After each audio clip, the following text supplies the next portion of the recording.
Okay, so this is a ignition switch in reverse. It's a new ignition switch, cost me about $31 in 2015, $31 delivered. So you've labelled up the back. You'll notice that there's two close together and one at the top there. So you've labelled up your wires. You've made some sort of documentation about where each one goes in relation to the pattern. You've hooked them back up, and it's got a thread here. This isn't a standard, ignition switch holder.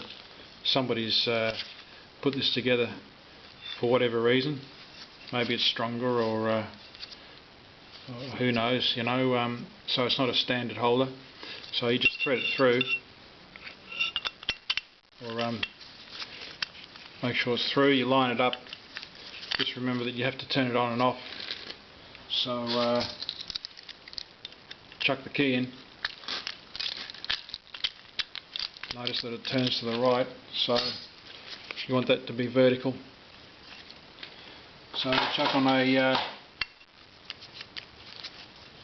plastic washer, throw on the thread, just get it started.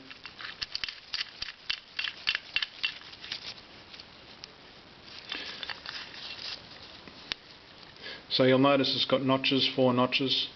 This one's got 4 notches, and with your key lined up, you'll just get a screwdriver and a hammer and just tap this around and tighten it up.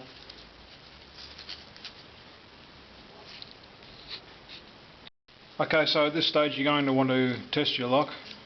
Just turn it to accessories, make sure the front the headlights or the blinkers work, and then turn it on to start the motor.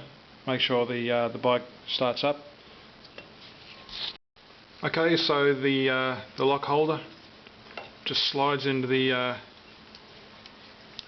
larger part of the lock holder, like so.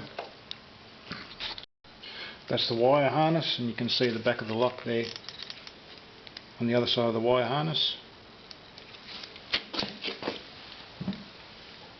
Okay, so I've actually taken the front off the lock, and I have to do that to get this this bolt through there, through the hole.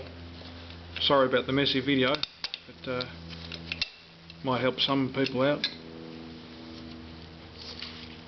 So then you've got your horn set up here, and just attach it. Okay, so we've got our horn assembly on now. Just give that a bit of a tighten up. Now we'll just get the thread on. Yeah, so your when you come to put your lock on, no doubt it'll be a bit different to this lock. This is a bit of a makeshift holder here. So just going to try and get this thread going.